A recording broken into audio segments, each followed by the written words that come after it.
সকলকে জানাই শুভ রামনবমী করে দেওয়া হয়েছে। আগের ভিডিওতে তোমাদের দেখিয়েছিলাম। সামনেই আছে হনুমান জয়ন্তী, ওই দিনও কিন্তু এখানে পুজো, ঐতিহ্যবাহী বহু পুরানো পুজো। আর এখানেও পুজো চলছে, এই পড়ে গেছে দেখতে পাচ্ছি। সত্যবান সাবিত্রীর কাছে পুজো দেওয়া। হ্যালো বন্ধুরা, ওয়েলকাম টু মাই চ্যানেল। সকলে কেমন আছো? আশা করি খুব ভালো আছো। আবার একটা নতুন ব্লগে সকলকে স্বাগত জানাই। আর সকাল সকাল সকলকে জানাই শুভ রামনবমী। বন্ধুরা, তোমাদেরকে বলেছিলাম রামনবমীর সমস্ত ডিটেলস তোমাদের সঙ্গে শেয়ার করব, তাই আজকে আমি চলে এসেছি। একদম রাম মন্দিরের বাইরে রয়েছি। আর এখন ঘড়িতে বাজে 2:45, রাত 2:45। তো এখনই দেখো অলরেডি লোক পুজো দিতে আসতে শুরু করে দিয়েছে। এরপর কিন্তু 4টে-5টার দিক থেকে প্রচুর ভিড় হবে। তো আমি তাই জন্য সকালবেলায় চলে এসেছি। আর এটাই হচ্ছে রাম মন্দিরে ঢোকার প্রবেশপথ করা হয়েছে। এইখান দিয়ে কিন্তু লাইন বরাবর সকলে ভেতরে প্রবেশ করবে। আর মেন গেটটা কিন্তু বন্ধ আছে। আর পুরো জায়গাটা কিন্তু সিসিটিভি এবং পুলিশের আওতায় আছে। চলো তোমাদেরকে সমস্তটাই শেয়ার করো, ভিডিওটা স্কিপ না করে দেখতে থাকো। এবার বন্ধুরা তোমাদেরকে বলে রাখি, তোমরা এখানে আসলে কিভাবে আসবে। তোমরা রামরাজতলা স্টেশনে নেবে, ওখান থেকে হাঁটা পথে চলে আসতে পারো। যারা হাওড়া থেকে আসবে যে কোনো লোকাল ধরে চলে আসতে পারবে। আর যদি তোমরা মেছেদা ওই সাইড থেকে আসো, তাহলে তোমরা হাওড়ার দিকে যে লোকালগুলো আসছে সেই লোকালে চলে আসতে পারবে। তো আমরা কথা বলতে বলতে একদম মন্দিরের ভেতরে চলে এসেছি। আর দেখতেই পাচ্ছ বাঁশের ব্যারিকেড করে দেওয়া হয়েছে। আগের ভিডিওতেও তোমাদের দেখিয়েছিলাম, তখন লাগানো হচ্ছিল। আর এখানে কিন্তু আলাদা আলাদা লাইন করা হবে, মহিলাদের জন্য আলাদা, পুরুষদের জন্য আলাদা। তো দেখো এখন অনেকটাই ভোর, মানে রাত্রি বলা চলে। তো এখনই কিন্তু প্রচুর লোক চলে এসছে, এখনও সেইভাবে ভিড়টা এখনও শুরু হয়নি। এই হচ্ছে ঠাকুর। তো তার আগে চলো বজরংবলীর দর্শন করা। এখানে কিন্তু প্রচুর ভিড় রয়েছে, বজরংবলীর কাছে পুজো চলছে। এই হচ্ছে বজরংবলী।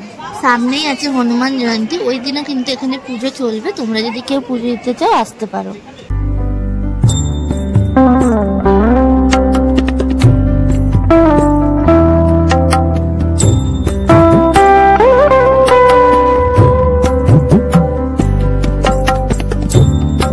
চলো এবার তোমাদের রাম সীতার দর্শন করাই।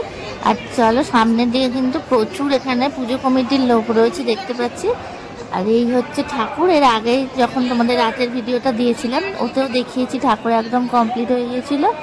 আর দেখো এখন কিন্তু অনেক লোক পুজো দিতে আসছে। এই পুজোটা কিন্তু হাওড়া শহরে একটা ঐতিহ্যবাহী বহু পুরানো পুজো। আর এই রামরাজতলা রাম ঠাকুরের বিশেষত্ব হচ্ছে গোফওয়ালা রাম ঠাকুর। আর রাম ঠাকুরের ডান দিকে থাকে মহাদেব এবং সীতামায়ের বাম দিকে থাকে ব্রহ্মা দেবতা। আর ওপরে দেখো দুটো জগদ্ধাত্রী আছে। এছাড়াও প্রচুর ঠাকুর থাকে কিন্তু এই রাম ঠাকুরের সঙ্গে। ছোট ছোট অনেক ঠাকুরই কিন্তু পুজো হয় এখানে।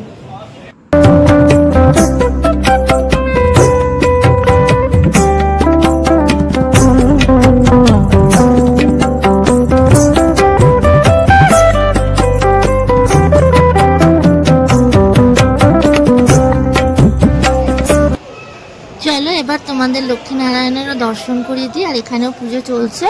এই দেখো ঠাকুর দেখতে পাচ্ছ, এখানে কিন্তু নারায়ণের বামন অবতারও আছে, সেটাও তোমাদের দেখিয়ে দেবো। অপূর্ব সুন্দর লাগছে ঠাকুরটাকে।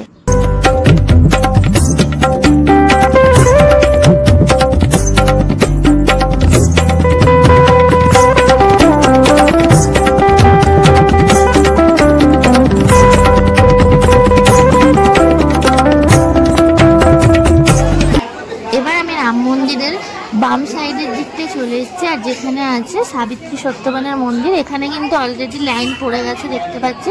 সত্যবান সাবিত্রীর কাছে পুজো দেওয়ার জন্য প্রচুর লোক লাইন দিয়েছে। আর আমতলায় এলে তোমরা দেখবে দু সাইড দিয়ে দুটো লাইন গেছে। যেই লাইনটা স্টেশনের দিক থেকে আসছে সেই লাইনটাই কিন্তু রাম ঠাকুরের হবে। আর ওই পাশের যে লাইনটা হবে ওটা হচ্ছে সাবিত্রী সত্যবানের কাছে পুজো দেওয়ার লাইন। আর এই দেখো এখানে হচ্ছে সাবিত্রী সত্যবান আর ধর্মরাজ রয়েছে, তোমাদের একটু দর্শন করিয়ে দিই।